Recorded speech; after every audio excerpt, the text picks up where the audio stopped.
बागेश्वर धाम वाले बाबा का बयान ज़्यादा बोलूँगा तो मुझे भी निपटा दिया जाएगा। आखिर किसकी ओर ये बाबा का इशारा है? आखिर कौन है जो बागेश्वर धाम वाले बाबा को निपटाना चाह रहा है और वे भी बाबा बागेश्वर धाम इस बात को स्वीकार भी कर रहे हैं और एक मंच से कह भी रहे हैं? आखिर किसकी ओर इशारा है? नमस्कार दोस्तों, मैं हूं कुमार अभिषेक मिश्रा और आप देख रहे हैं कुमार अभिषेक क्राइम शो। क्या देश के सबसे चर्चित धार्मिक मामलों में से एक में अब एक नए सवाल उठने लगे हैं? क्या जिन लोगों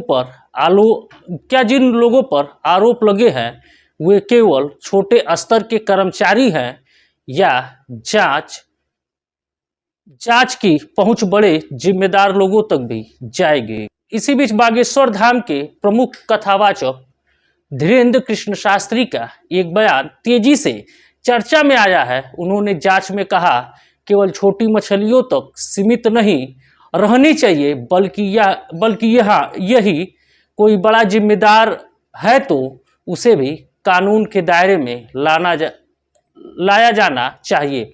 हालांकि जब लोगों ने उनसे पूछा कि यदि आपके पास दिव्य शक्ति है तो सीधे नाम क्यों नहीं बताते, तो उन्होंने मुस्कुराते हुए कहा कि अभी भारत में एक घटना हुई, राम मंदिर दान पात्र की चोरी की।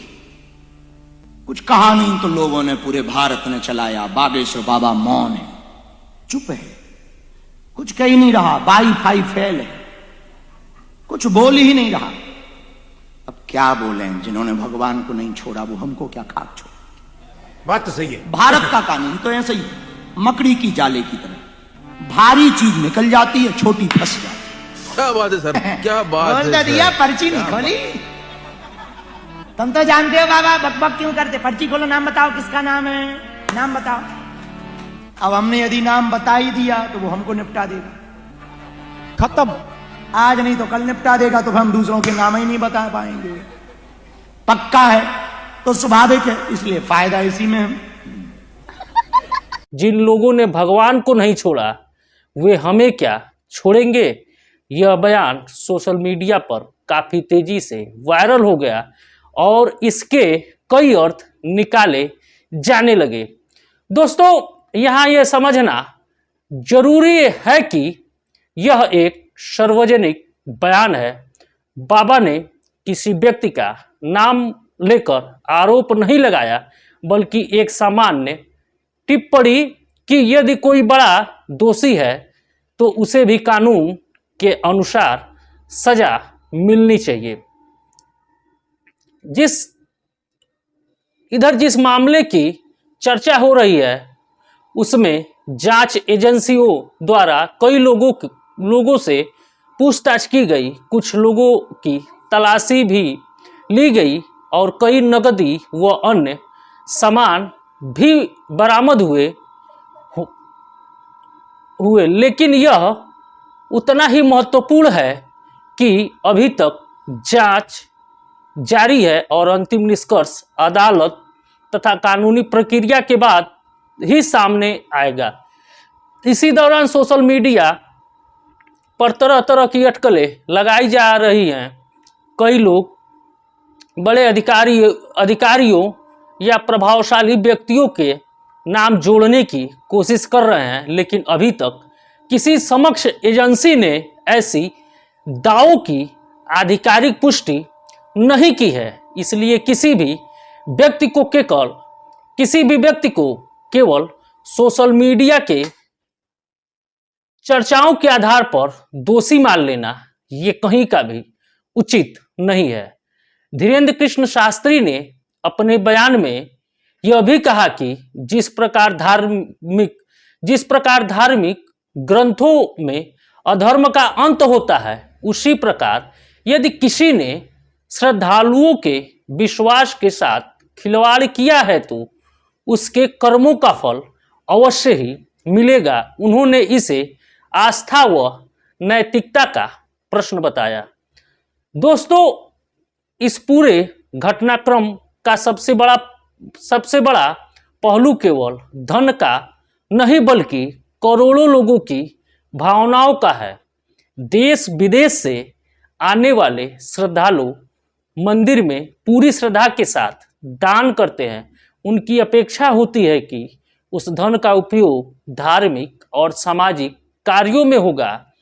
यही कहीं भी उस विश्वास को ठेस पहुंचती है तो स्वाभाविक बात है कि लोगों की नाराजगी पैदा होगी। इसलिए जरूरी है कि जांच निष्पक्ष हो, पारदर्शी हो और यदि कोई दोषी पाया जाता है तो उसके खिलाफ कानून के अनुसार कठोर से कठोर कार्रवाई की जानी चाहिए। यदि किसी पर लगाए गए आरोप साबित नहीं होते हैं तो उसे भी कानून के अनुसार न्याय मिलना चाहिए। धीरेन्द्र कृष्ण शास्त्री का बयान चाहे समर्थन में देखा जाए या आलोचना के रूप में, लेकिन इससे एक बात फिर यह बहस जरूर शुरू हो गई है कि धार्मिक संस्थानों में पारदर्शिता और जवाबदेही कैसे सुनिश्चित की जाए। आज के समय में केवल आरोप लगा देना बहुत ही आसान है।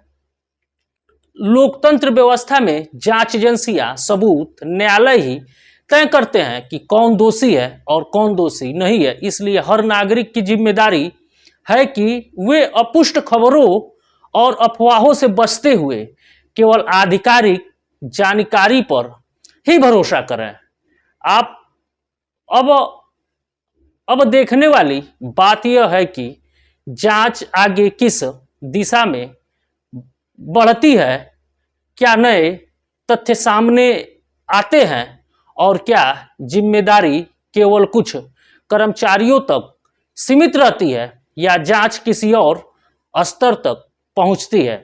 फिलहाल इस पूरे मामले पर देश भर की नज़र बनी हुई है। जैसे जैसे आधिकारिक जानकारियां सामने आएंगी, तस्वीरें और साफ होती चली जाएंगी और इस पूरे मामले को किस नज़रिए से देखते हैं, क्या जांच पूरी निष्पक्ष होनी चाहिए या दोषी चाहे कोई भी हो उसके खिलाफ कठोर से कठोर और कड़ी से कड़ी कार्रवाई होनी चाहिए। अपनी राय हमें कमेंट सेशन में जरूर बताएं। तो फिलहाल इस मामले में इतना ही।